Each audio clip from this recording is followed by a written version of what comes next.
Hello guys, welcome to our YouTube channel, and today we are going to learn how to delete Facebook Lite account.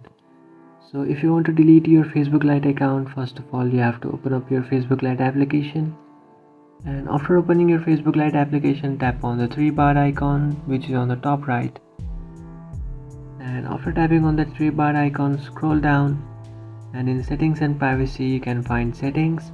Tap on settings, and after tapping on settings, tap on personal and contact information, and then you have to tap on account ownership and control, and after tapping on account ownership and control you have to tap on deactivation and deletion. After doing that, you have to select delete account and then tap on continue account deletion, and after doing that you have successfully deleted your Facebook Lite account. So this is how you can delete your Facebook Lite account. If you have any doubts, feel free to comment below. Thanks for watching.